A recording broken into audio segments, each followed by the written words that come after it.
Hi friends, this is Caitlin and I'm so excited to share with you today a fun way to challenge yourself and push yourself to think outside the box when it comes to your card making. So this time next week at Friday, September 16th at 7:30 p.m. Eastern, I am going to be the guest on Roulette, which is a YouTube channel show that's on every Friday, and it's so fun because you get 4 random parameters that you have to use to make your own unique card, and you can share them with the rest of the Roulette community and also see what they came up with. I thought the easiest way to explain it would be to use last week's parameters to show you my thought process behind my card, which was A2, something happy, sunflower field, and an unusual color. So here are all of the things that I gathered up to make my card, and I started out with a sunflower, but I didn't have a sunflower die, so I grabbed the cone flower dies from Honeybee Stamps, and I'm going to turn that into a sunflower. Then I also grabbed the Deckle nesting dies from Hello Bluebird, because I just love the texture that gives for my layering pieces, and I'm going to pair that up with the Pink and Main Woodgrain embossing folder and some craft cardstock. And then I knew I wanted to bring in some like olivey green tones, so I'm going to use this piece of My Favorite Things pattern paper as one of my layers to go under as my main card base. I have my blank card base here because I'm always striving to actually turn my card panel fronts into cards, and so I thought that would be an important step. And then I wanted to grab these pre-made sentiment strips from Simon Says Stamp. You can see I have a lot, and I literally right on the top were the perfect combination of sentiments for this project. It said I needed something happy, and it's the sentiments waiting right on top where you are my happy, and I couldn't have asked for a better friend. How perfect is that? So for my unusual color, I decided to Google unusual color sunflowers, and I found these cherry rose sunflowers that I knew were going to be absolutely perfect. So I picked some Copics that went with those tones, and we are going to get to work on starting this project. Before we jump in, if you haven't already, please make sure you go ahead and hit that subscribe button. Our little crafty community over here is growing every day. I'm so grateful for you, and you will never miss any other fun videos with me on Friday. But I should give you a heads up that next Friday I will not have a video going live because I will be on Roulette. So you should come see me over there. I'm going to link down to the video in the description box here. You can always click on it and hit that bell so that it sends you a notification when we go live next Friday. I started out by trimming down that olive green panel to be a regular US A2 size card, and I'm just going to adhere it down to my side folding card base that I went ahead and it's already pre-scored, so I just folded it, pressed it extra with a bone folder, and then got that adhered down. Now I'm testing to see which of my nesting dies is going to give me enough of a border that I feel like you'll really see and appreciate the texture in that. It won't just be a little sliver. So once I decided on which one, I went back and forth in my brain just double checking that I was doing this right.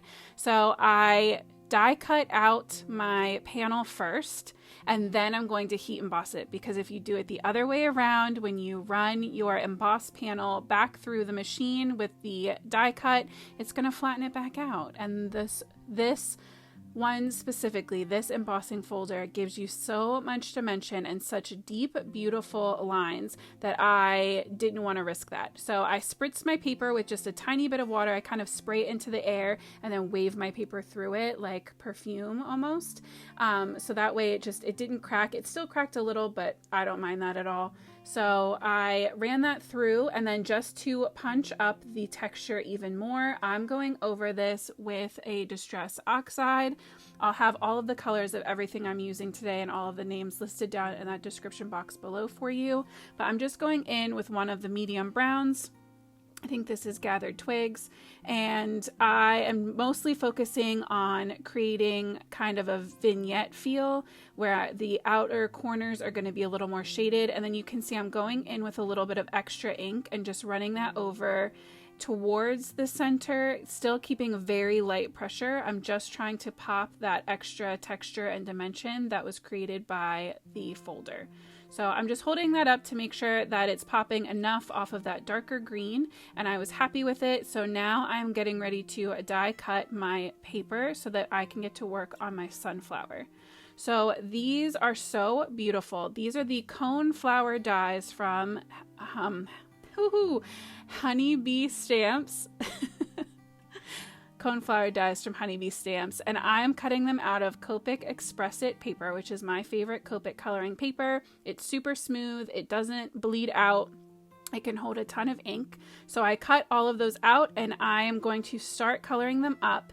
And you can see that as I'm going through this process, I continually go back and forth between holding up the layer on top to make sure that the color is showing where I want it. So I'm kind of holding it in place, getting an idea of how far out to color, and then holding it back up to check for the next color, literally just going back and forth. This did take a while, I'm not gonna lie. Originally I was gonna do 2 flowers, and this one flower took long enough that I was like, nope, one is good enough for today.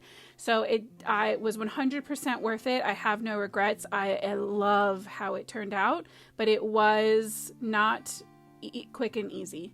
So just know that if this is a project you want to do. I've also used this die many times with ink blended pieces, and it's so much faster. You can even ink blend first and then just cut your pieces out of the ink blended paper, or spray paper and then cut it out. You can use these in such a big variety of ways. I love this die set. I think it's so versatile.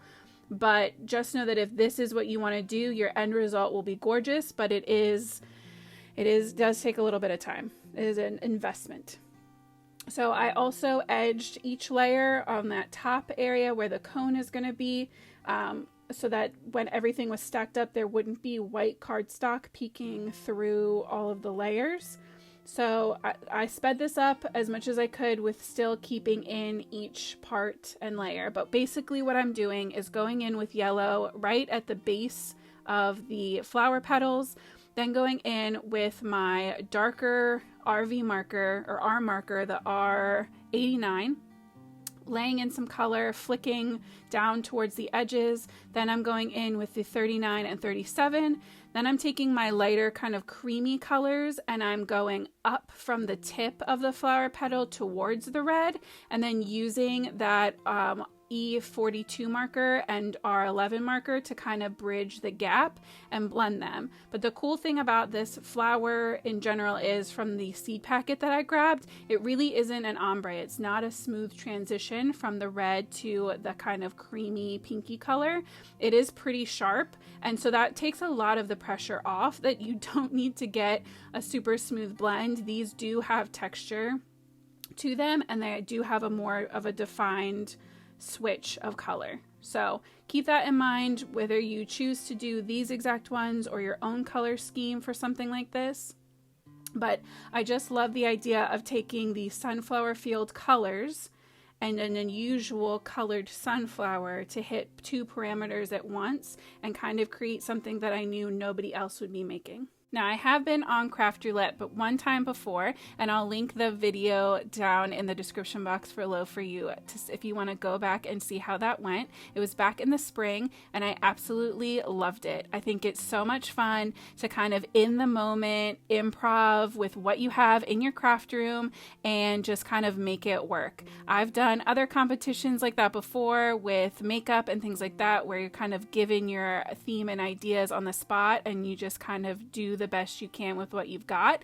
And so I love that, but I also love the community that is being built around the Craft Roulette team. There's such a supportive group of people. It's growing all the time. I love that you can go back and rewatch. So if you have a busy Friday night, you can, go back and watch over the weekend, or go and binge a bunch of episodes at once. But I just think that it's such a fun way to kind of push yourself, get creative. Sometimes I know I can get into such a rut when it comes to my card making, and having kind of different parameters, or seeing what other people are doing, or how I can kind of interpret the parameters in a different way, just gives me so much inspiration. So I colored up my leaves with the kind of matching hues that'll go with that background, and I also used one of those super light pinky markers to color in my sentiment letters. I love doing this with these sentiment strips from Simon. I think it just kind of gives a really fun little pop and ties them in so they look like they belong. So I'm trimming out my "You Are My Happy" sentiment We're going to place that on the front, and then the I couldn't have asked for a better friend than you is going to go on the inside of my card. So I made sure that my card was facing the right way because it's just the wood panel now, but with my luck, I have had that happen before where I started gluing everything on and my card ended up upside down. So I'm going to edge my sentiment with a black water-based marker just so that you don't see those edges and it looks like black cardstock through and through. I'm going to do the same thing for the smaller one that's going to go on the inside of my card. And then I'm going to just kind of fiddle around and hold my flower where I think I want it to go. And then I'm going to add some tape runner to the back of my leaves and kind of adhere them down so that they overlap onto the green cardstock, but I want to make sure they don't overlap off of my card.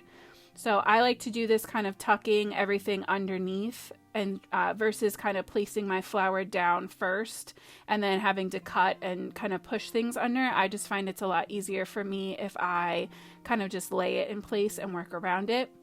And then I can commit to its exact placement right at the end once I see how everything is lining up. So for this sentiment, I took these super thin black foam dots from Simon that I'm also loving. I love this, that it gives dimension, but it's just so subtle and it doesn't add a ton of bulk to the card. So I'm using my T-square ruler just to make sure that is nice and straight and then pressing it into place. And I love how kind of simple this card is. Not that it doesn't have a ton of techniques on it, it just looks a little bit cleaner than some of my other cards. Sometimes I know they get really busy and I just love how clean this one looks for me, right? Everybody's clean and simple is going to be a little bit different. I get that in the realm of everything we do, it probably isn't clean and simple, but I like that it's a little bit of a different style for me.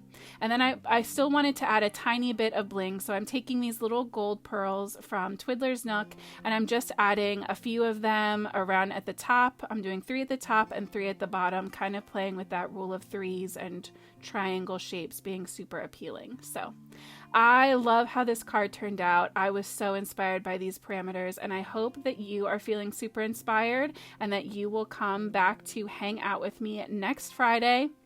You can always catch the replay too, like I said, if you're busy on Friday, but I so encourage you to come hang out with me, see what their parameters are, and for you to make your own card with me next week that you can share and that enters you in a chance to win gifts and prizes from the spin sponsors for that month too. And this month's are crazy. There's some really good prizes being given out. So make sure you go and check that out. I am so grateful for you being here. Your support means the world to me. But more importantly, I really hope that I'm inspiring you to get crafty, play with what you have, and think outside the box. See what you might have that you could use differently than you've ever used it before. So one more time, thank you so much for being here. I hope that you have an amazing week. And as always, happy crafting.